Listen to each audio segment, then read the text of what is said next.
Couples boudoir is one of the most requested genres, but also one of the most mishandled. And honestly, not a lot of photographers should be shooting it at all. And I'm not saying that to be harsh. I'm saying that because couples boudoir is not just two different people in a frame. It's a completely different skill set than solos or weddings. And when photographers skip that skill set, the photos are gonna feel really disconnected and unorganized. And the biggest misconception I hear or see when I see other couples boudoir is that it's just posing a solo session ×2. That's really not the dynamic, nor is the man just a prop. It's learning the different energies in each relationship, feeding into those energies, also building two different comfort levels. There's either someone that's really uncomfortable and someone that's comfortable, two really comfortable people or two very uncomfortable people. But they also share a very similar dynamic. In that instance with couples, you're not just going through different poses, you are trying to marry all those synergies together to make images that feel like the tension in the room is so tight, it's about to snap. If you don't know me or you're new here, I'm Camille. I am one of the elite boudoir photographers in Green Bay, Wisconsin that specializes in couples. And when I say that you shouldn't be shooting it, that's not to be harsh. I just want to make sure that when we're shooting couples, we're doing it right. I do genuinely believe it takes a very special person to shoot couples because you have to be the alpha in the room. And I'm not saying that as a fake alpha. I'm saying that you actually have to bring that confidence and power forward. And that's what this channel is all about. So the number one reason, which you'll hear me say over and over, that people are not shooting couples right is because you're overposing. For example, if you see a photo where there's a guy on the couch like this and a girl between his legs and he's standing like that, there's a disconnect. They're maybe touching, but there's no connection involved. It's very prom-esque, if you will, overposed, wedding style. You want to make sure they're building that connection the whole time and having eye contact. So with this pose example, how to correct it is you can actually have her turn over, face him, allow them to connect intimately on an eye level, making sure to draw that eye contact at all times. There shall never be an instance in any of my photos where someone is not looking at someone else. I'm gonna say that again. In every one of your poses with couples, always someone should be looking at the other person, watching silently. Just don't force kissing, don't force prom style. Engage connection. Kind of where the talking part comes in. Talking's great to break the ice, but there will be a point you will feel the energy shift during couples where your voice is no longer needed. And that's when that connection blooms between them. Another problem I see with photographers when it comes to couples is they don't really know what to say when you're in the room. And the biggest thing with that is I like to be a little cheeky, if you will. I like to be punny. My running line is, I've only seen 2 eggplants in my life. One came in me, one came out. It's a great icebreaker, but it basically says I'm not shooting corn in my studio. Everything is controlled within reason. But I think what that opening line brings is like a blanket of safety because they know A, I'm in control, B, I will never let it get out of control at any time because I have a right to kick them out of my studio if I feel like it gets there. And C, it brings out the little bit of humor and outgoingness in me. I would say with couples or boudoir in general, if you're not outgoing, do it. But that's not to say an introverted extrovert can't do that.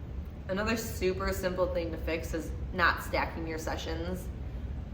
A great boudoir photographer doesn't need to shoot 200, 300 people a year. At that point, you're JCPenney on steroids. You need a very curated client list that looks somewhere in the range of 80 to 180. It's a sweet spot. It also allows you not to rush sessions. It gives you time to pace. It gives you time to talk, enjoy each other, build bonds between them, because that's very important, is that you also bond with your couple so they trust you religiously. So some quick fixes I kind of discussed. For the first one, you gotta learn to read energies. Some of this will come really natural to you.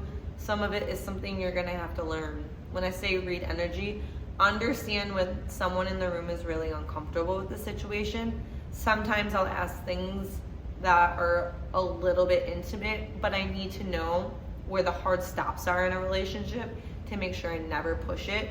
It's again, reading the energy, understanding I'm in control in the room, and I'm mommy in this situation, if you will. So always make sure you have these buckets filled.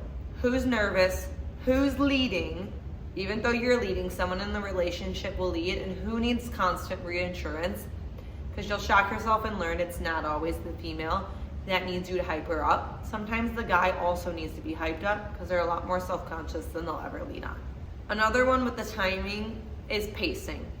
Don't rush it. A lot of my couple sessions can either be very quick if we're pacing along well, like we're vibing each other, or they can take longer to kind of break the ice. Either way, I'm never stressed about time because I'm never on a time crunch when it comes to couples. You gotta learn pacing before you learn posing.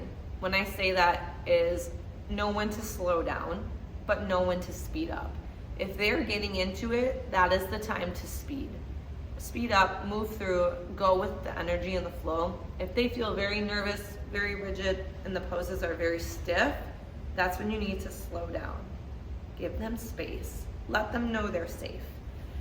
When is it time to slow down? When you start. Don't dive in, okay, take her shirt off. Slow it out. I always start against my wall. Every couple session for me starts with the same exact starting pose. He's against the wall with his back. She slides between his legs, leans her head over his shoulder, chin up to the ceiling. He will bring a hand around to her neck if that's something comfortable to them. He can bring it around to the chest area. She's holding the back of his neck with her left arm, wrist with his right, head tilt back. He gets to then do a motion. Every one of my poses comes with a motion. He's gonna kiss up and down her neck. And this is where you fall silent. Pace it, slow it down, start there. And that also gives you a chance to step back. Observe, what are you seeing? Be silent. Watch the way he touches her. Does his hand stay here and not move? Is he sliding it up and down? All of these, is he gripping the fabric? 5 great photos built into a single pose. The touches matter in couples. Solo's rigid, solo is a system, solo is a single person. Couples is more impactful in details. This is the same framework I use every time with couples. And this is also the same framework I'm gonna teach you to be just as wildly successful. Couples boudoir can be very powerful when done right. That's my goal with this channel, is to teach you how to do it and feel confident every time you step into a session. I'll create a system and a workflow that works, but give you time to branch off. None of my couples look the same. None of my couples even look the same when they've done it twice or 3 times. Yeah, couples come back and again and again. So if this is something you're ready to dive into, go ahead, hit the subscribe button, join us. I'm not gatekeeping here. I want you to be able to do this at the same level. Ready to do this? Comment couples down below. Let me know. Are you here to party? But for now, hit the subscribe and I'll see you next time.